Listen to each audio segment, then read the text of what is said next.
Lavonte David is back as Jason Light continues to keep key Buccaneers in Tampa. That and more on today's episode of Locked On Bucs. Your daily Tampa Bay Buccaneers podcast, part of the Locked On Podcast Network, your team every day.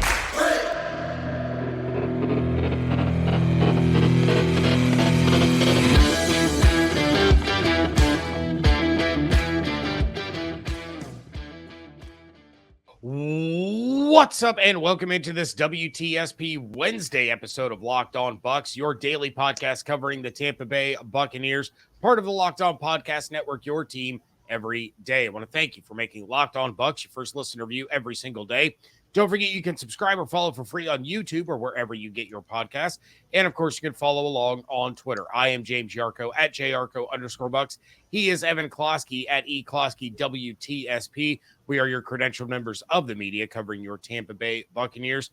I'm the deputy editor of SB Nation's BucsNation.com. And, of course, Evan is on 10 Tampa Bay and at 10TampaBay.com. And you can catch the show every Monday through Friday along with our everydayers. For that, I want to share my appreciation for your continued support of the show. One of the ways you can support the show is become a Locked On Bucs insider. You're going to get news, rumors, updates, just general thoughts, plus one-on-one conversations with me via text message. Head to joinsubtext.com/LockedOnBucs to become an insider today. Today's episode is brought to you by Game Time. Download the Game Time app, create an account, and use code LOCKEDON for $20 off your first purchase. Evan's reaction to the deals done thus far and what he would like to see the Bucs focus on now that they have their guys coming back. That is all coming up in a little bit. But first, let's start with something that I forgot to do yesterday.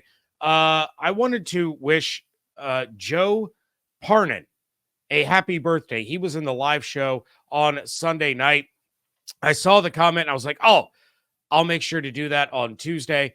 And then I are on Tuesday's episode, and then I forgot. So, Joe, I apologize, but I hope you had a very, very happy birthday. Thank you for joining us. Almost as important as Joe's birthday is the fact that the Tampa Bay Buccaneers are bringing back Lavonte David. He is returning on a one-year deal worth up to $10 million. It's a move that I talked about being the next one that absolutely had to be done on yesterday's episode, and now it is. This means, as it stands, you have your longtime captain back, and then the other starting inside linebacker job will be up for grabs between presumably KJ Britt and Servassier Dennis. However, this also locks in one of the leaders of the team, and while he does seem ageless, Lavonte David is going to have to retire at some point, but it looks like this guarantees he's going to retire a Buccaneer. I mean, Jason Light had the quote right before, or I should say in the NFL Combine, that if he can re-sign Chase McLaughlin, he said Chase, so, it could be Chase Evans or McLaughlin. He did both. Mike covering Evans, all bases. That's right, covering all chases. Between him, Mike Evans, Baker Mayfield, Lavonte David, and Antoine Winfield Jr., who was franchise tagged, that the city should throw a boat parade. He also mentions extending Tristan Wirfs in that. And I think that's where the attention turns to now, is extending Wirfs and Winfield Jr. through, to you can get the cap number down, but also it would behoove you to get contract extensions done today, because if the salary cap again goes up tomorrow, of course being next year. But what you can do today, I wouldn't put off for tomorrow. So yeah, Tristan Wirfs, you can just ride out this year and tell him, look, we're going to take care of you. But it would behoove the Bucs to have a number set in stone. Obviously, he's going to reset the market and know what you're working with. But if the number goes up next year, well, now you're going to have to pay him maybe a little more juice on that. So I would say Tristan Wirfs and Antoine Winfield Jr. getting those deals done, that would free up some cap space. I don't know really what they're going to do with all this cap space. It would be interesting to me if they can bring in a pass rusher that somebody else is looking to get rid of and see if they can work them into the fold here with all that extra cash, because I think they're comfortable at linebacker. Of course, they need to attack linebacker at some point in the draft. They have Britt, they have Servassier Dennis, but certainly the ceiling there on them is a bit capped. So signing Lavonte is huge because it's a big hole for this team that you would have had without him. You would have had to address that in some way, shape, or form. Now you can maybe put that off for a year and really try to go for it a bit this season, where you feel like the window cracked open. I mean, to an extent, the schedule is very hard, but you look at the roster of this team, outside of trading Carlton Davis, of course, he's really the one key departure along with Shaquille Barrett. You look at the roster and you're pretty much returning everybody off of, a 10-win team, if you include the playoffs, that was 2 wins away from going to the Super Bowl. And I know you have a new offensive coordinator, but you don't know what's going to happen with Chris Godwin in the future. There are also some guys who are not getting any younger. Jamel Dean might have to go after next season too. So it just seems like this in their head, and I said this a million times, if you can bring in a bona fide pass rusher who can put pressure on the QB and allow Todd Bowles' defense to actually flourish, because some of the things that he wants to do, if you're not getting any pressure when he blitzes all the time, well, it's going to go up in flames, which is what we saw a lot last year and even previously the year before. I think the Buccaneers are a pretty damn good team. I don't know about you. Yeah, they absolutely still can compete, and we're going to talk about some of the other moves that were made coming up in a little bit. But now, of course, the new hotness, and I used the air quotes. It was hard to see because my screen is smaller than usual. I have to get used to that again. Is the Atlanta Falcons and signing Kirk Cousins. And I get that, Kirk Cousins did well in Washington, and then he got paid a lot of guaranteed money in Minnesota, and now he's getting a ton of money from the Atlanta Falcons. But you take a look at his contract versus Baker's contract, which we're going to talk about in a little bit, and it's like, is he really that much better than Baker Mayfield? Because I don't think that he is. Minnesota paid a lot of money for one playoff win during Cousins' tenure. So, I just want to say that's why you like to water your own flowers, because when Atlanta had to overpay for Kirk Cousins to get him out of Minnesota, to convince him to leave that situation, they had to overpay to the point where Minnesota was not going to match it. And it was an overpay. But Atlanta is certainly better with him than without him. So if you want to look, every Buccaneers fan, go back to your 2019 season with Jameis Winston at the helm. When you were looking at that roster, I bet all of you said, man, we're a pretty darn good team if we had someone that wasn't throwing 30 picks in a season. So when you factor in like Ritter and Heineke not being your lead quarterback and your head coach who seemingly doesn't want to give it to his best players, you figure that maybe the overpayment was worth it. So the Bucs deal for Baker is great, especially because they can even get out of it next year if they want. And we're going to get into Baker's contract here coming up in just a minute, so I don't want you to dive too far. No, that's fair. Into that. But yeah, we are going to go ahead and dive into that contract coming up next on this episode of Locked On Bucs, part of the Locked On Podcast Network, your team every day. This show is sponsored by BetterHelp.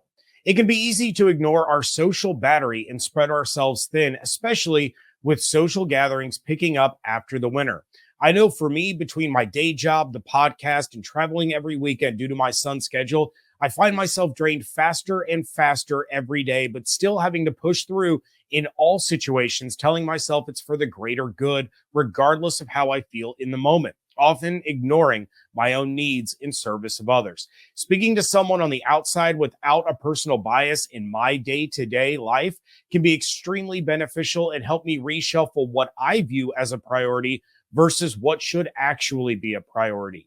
If you're thinking of starting therapy, give BetterHelp a try. It's entirely online, designed to be convenient, flexible, and suited to your schedule. Just fill out a brief questionnaire and get matched with a licensed therapist and switch therapists at any time for no additional charge. Find your social sweet spot with BetterHelp. Visit BetterHelp.com/lockedon today and get 10% off your first month. That's BetterHelp, HELP.com/lockedon.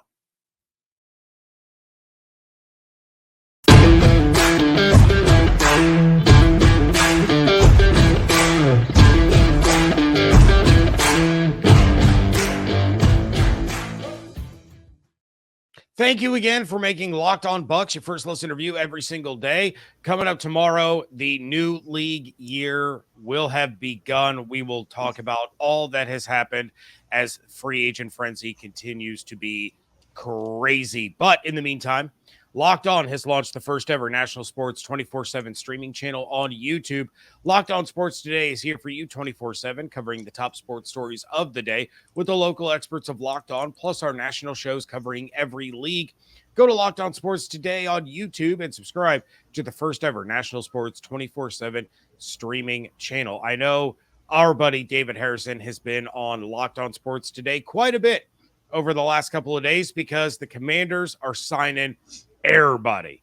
But the Buccaneers kicked things off on Sunday when they agreed to Baker Mayfield's 3-year, $100 million deal.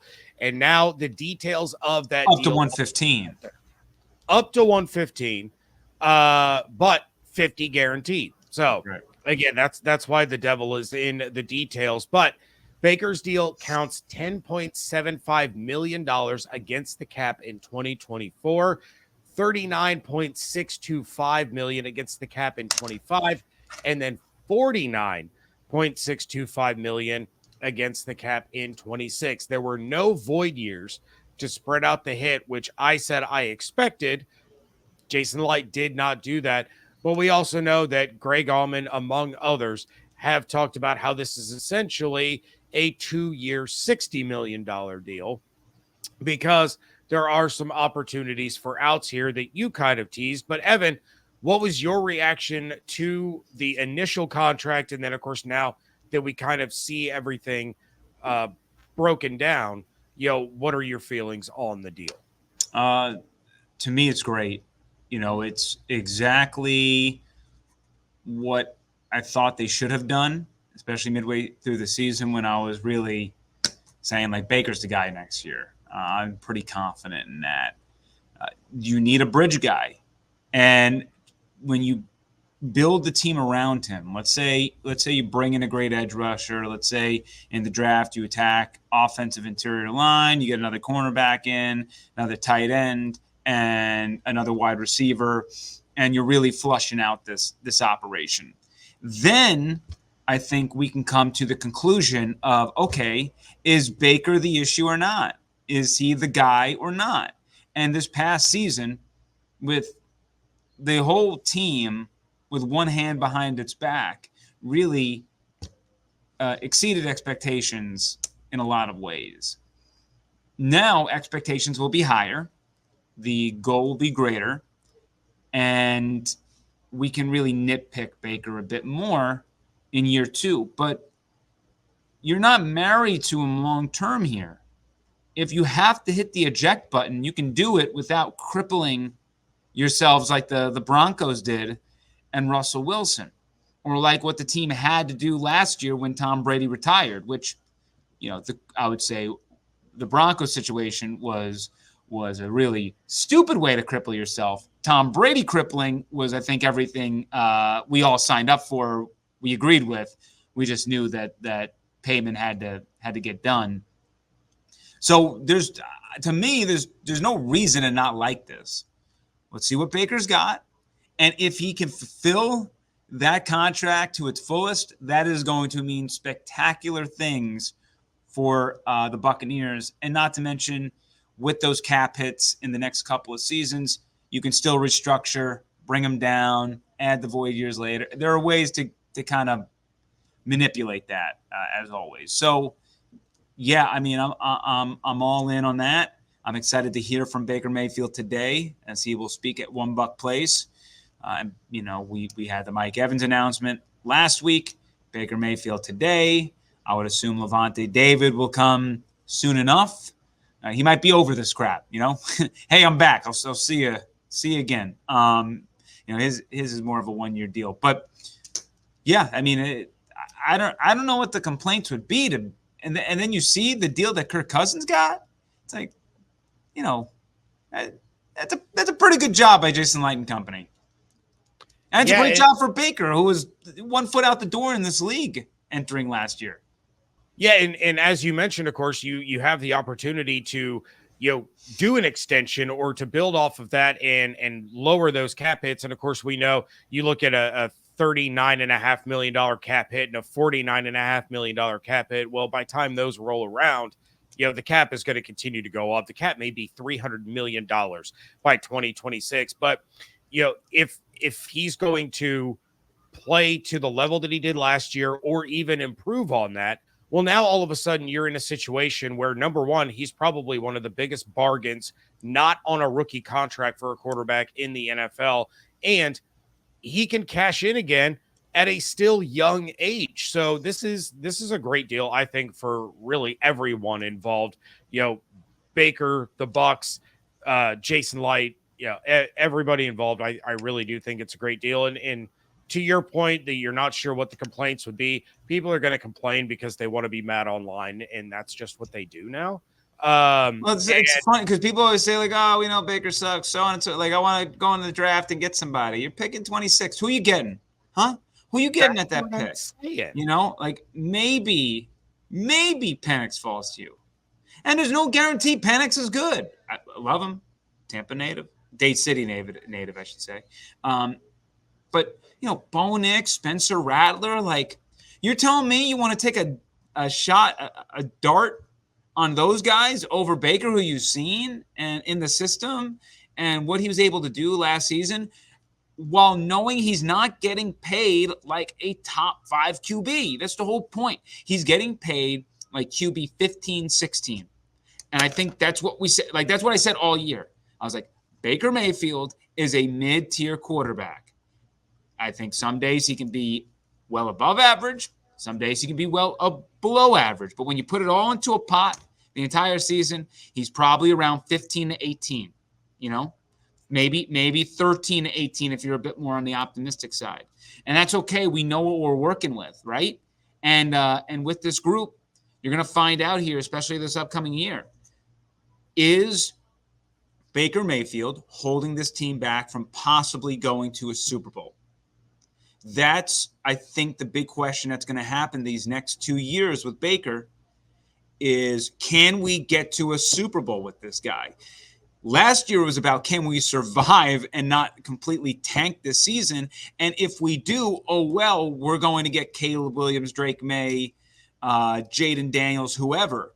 But considering what he was able to do with what they had and how much money they had, I just don't buy the negativity. It makes no sense to me. You're either disillusioned on what the prospect is that you're going to get, or you're disillusioned on what just happened. But nobody out here is saying he is an amazing a top 10 QB, and he didn't sign as one, and the Bucs didn't pay him as one. So, like, let's just understand where we're at and know that it's finding a competent QB in this league is hard to do. And as Buccaneers fans, you should know out of anybody what a decade of putrid football looks like when you keep circling the drain, trying to find that next QB and coming up on snake eyes every time. So, You lived it. You know. Why would you go back to that? Because, as I've said 100 times on this show, the people that are hating on Baker Mayfield are never going to change their mind. It is at that point that they hate Baker because they hate him. It was the same thing with Jameis Winston. There were people that refused to see the good in Jameis, and they were always going to root against him because they didn't like him. And it's just how it was. And people are always excited about the idea of the shiny new toy. And that's what drafting a quarterback was, whether it was Penix or McCarthy or whoever. And, if you're drafting number 1 and you're taking Caleb Williams, or if you're getting Drake May, those are coin flips at best. You get to the late second round, now you're at a roll of the dice. You get into day 2, day 3. Well, that's just like straight up roulette at that point. Like, those are the odds that you have. But to be fair, Jameis Winston turned the ball over a million times, so I understand the haters there. Baker didn't turn the ball over, right? Like his that was the concern entering the season, was like, oh, is he going to throw a million picks? And the fact that he was able to protect the football was maybe the most important trait that he had this past season. He doesn't have to be Superman. Manage the game and allow our defense to go to work. Give us good field position. If you're going to blow a drive, that's okay. Then play field position, right? Don't do something stupid. So for the most part, he didn't. Yeah. And, now he's got an opportunity to go out there and continue to prove people wrong that still doubt him, and we'll see where it goes from there. In the meantime, Baker wasn't the only move that was made. We are going to talk about what the Bucs have done and what the Bucs should do. That is coming up next here on today's episode of Locked On Bucs. You shouldn't have to worry when you buy tickets to your next big event. Game Time is the fast and easy way to buy tickets for all the sports, music, comedy, and theater events near you. With killer last-minute deals, all-in prices, views from your seat, and their best price guarantee, Game Time takes the guesswork out of buying tickets. I love taking advantage of the flash deals when the event that I'm going to gets closer, but there's no doubt my favorite feature is the view from your seat, so I know exactly what I'm paying for, and I'm not surprised when I get to the venue. All-in prices show your total up front, so you know you're getting a great deal before you check out. Buy tickets in seconds with 2 taps, and I love being able to use Apple Pay right there on the app to secure my seats. And the Game Time guarantee means you'll always get the best price. If you find tickets in the same section and row for less, Game Time will credit you 110% of the difference. Download the Game Time app, create an account, and use code LOCKEDON for $20 off your first purchase. Terms apply. Again, create an account and redeem code LOCKEDON for $20 off. Download Game Time today. Last minute tickets, lowest price guaranteed.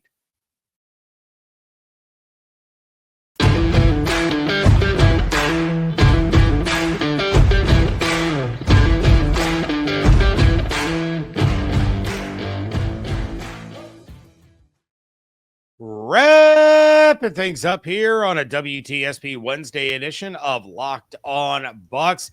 The Buccaneers also brought back Greg Gaines, Chase McLaughlin, and Chase Edmonds. They traded away Carlton Davis to the Lions along with 2 sixth-round picks in exchange for a third-round pick, and they released Russell Gage. Evan, any surprises there for you at all in those moves that were made?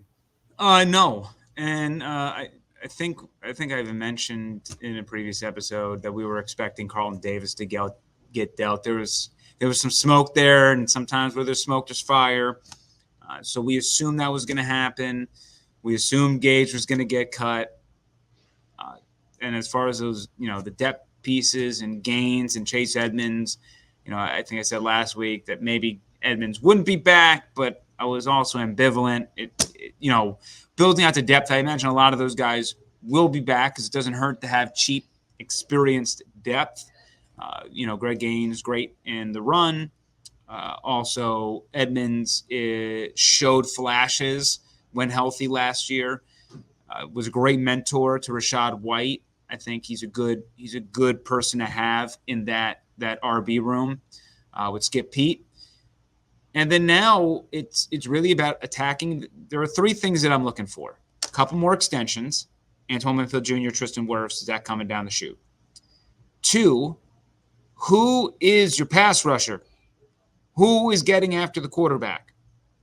And then 3, fill out the roster.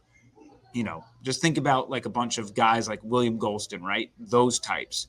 Those are the guys you want in there who have been around the block, who cost very minimal amounts, good people who you can bring in and just know that if they have to play a handful of snaps, they're going to be able to do the job. So those are the 3 things on my board right now.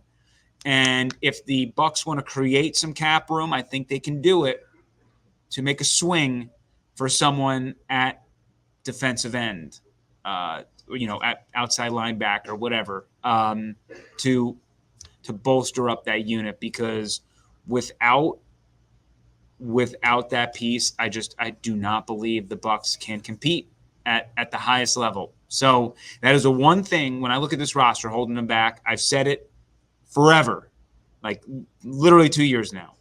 You need a dude, and Shaq was supposed to be that dude. Got injured with the Achilles, couldn't really be that guy anymore. Amazing against a run, but that's not why you paid him a boatload of money. So that's where we're at. And maybe you can take a pretty big swing if the money works out and you feel convicted that this guy is worth it, right? That's what I'm interested in seeing moving forward. Yeah, on Monday's episode, I did 5 offensive free agents and 5 defensive free agents that I would have liked to have seen the Bucs show interest in or pursue. And I did name 2 edge rushers. One was a guy that you brought up a couple of times in Bryce Huff. He signed a big deal. And then the other one was Josh Uche, who is going back to New England on a 1-year deal. For peanuts. Yeah. And I thought this would have been a great opportunity for him, but I guess he wanted to stay in New England. That was really important to him. And a lot of times you're not going to win over a guy, even if you do show interest, when he wants to water your own flowers. That's what you want to do. But then, of course, you and I have discussed quite a bit, both of us wanting to see Jordan Whitehead be a player the Bucs bring in. And that the safety market so far, outside of Xavier McKinney, has not really been blowing anyone out of the water. I mean, there's been 9 safeties that have agreed to terms, and the only one making over $7.5 million a year is Xavier McKinney. So there's a lot of safety talent out there, and I love the idea of Whitehead, but the Bucs might be able to get someone even more impactful for a pretty cheap price. Some interesting news here, by the way. According to Adam Schefter, the Steelers are trading Deontay Johnson to the Panthers. So Dave Canales has another weapon to utilize for Bryce Young. And look, I mean, offensively speaking, I like some of the moves that the Panthers are doing. They have to overpay to bring people into the building. That's what happens when you stink. But they're beefing up the offensive line. Thielen, Deontay Johnson now kind of has a good feel to it. But their defense is way worse now. And remember, that was a top 5 unit in football, even as a 2-win team. And now you're telling me that your offense is going to be so good that it can now overcome the deficiencies on the other side, because you just lost Frankie Louvu, you lost Brian Burns, and so I mean, Derek Brown's a beast, but yeah, just interesting news that just happened here as we were recording. But yeah, I do. Yeah. Speaking of safeties, as you were talking about that, Chauncey Gardner-Johnson back to the Eagles. So there's the 10th safety off the market. He saw Carlton Davis come to town and said, "No, I'm not playing with a former Buccaneer," and he got the heck out of there. But yeah, I mean, that's again just the 10th safety to come, off the market. There's still 40 or 56 of them left.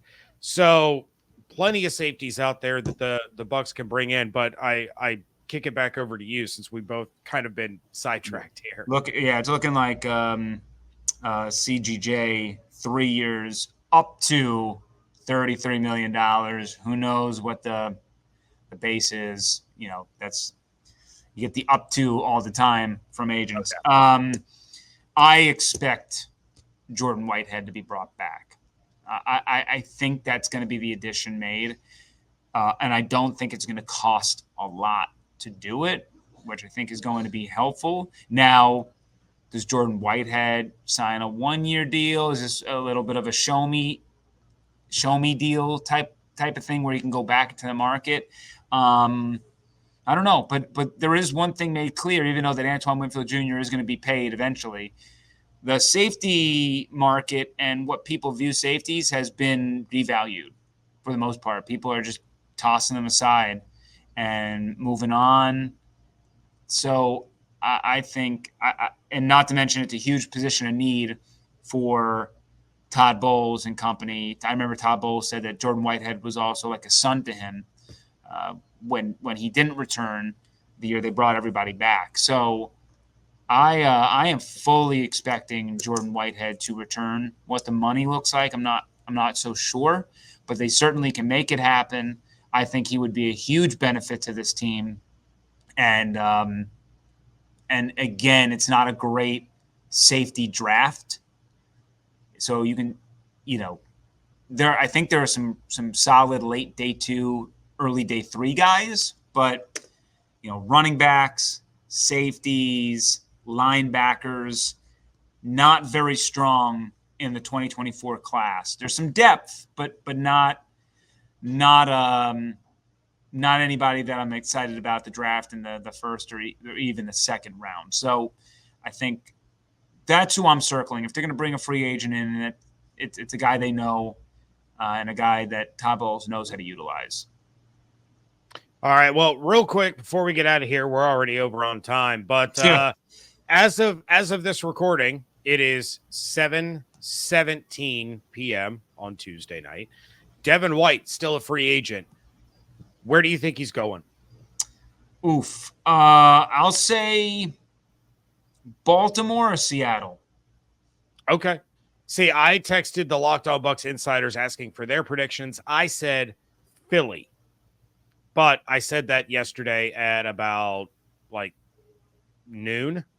I do think with Patrick Queen leaving, Baltimore will be interested, and that could be a really interesting spot for him to land. So I do like that. Yeah. For a guy that wanted $100 million, his name has not been mentioned. He's going to sign for a deal that's probably going to be like a very reasonable base, but his up to number for the year is probably going to be high. We'll layer it in incentives for a 1-year deal. Prove yourself. Baker signed for what, 4.5 and was able to get it up to close to 8. So, I fully expect Devin White to have as long as he's healthy, a very good year next season. He's got a lot of motivation. He lost a ton of money. He's going to go to a new team. He's doubted, chip on his shoulder, and he's going to have to perform. And we know he's super talented. So I think having his back up against the wall is going to be a good thing for him. But just, I wish him well. It's run its course in Tampa, I would imagine. If they really wanted him back in Tampa, they can make it happen very easily. It seems like it's time to move on. At least that's how it's looking like from the outside looking in. Yep, that honeymoon is over, and so is this episode. So please check out everything going on over at BucsNation.com and on 10 Tampa Bay and at 10TampaBay.com. Follow on Twitter at Locked On Bucs, at JYarcho_Bucs, at eCloskey, WTSP. Become a Locked On Bucs insider. Go to joinsubtext.com/LockedOnBucs to sign up. Hope you all have an absolutely outstanding day. Stay safe, stay healthy, fire the cannons. Want to thank you so much for joining us right here on Locked On Bucs, part of the Locked On Podcast Network, your team every day.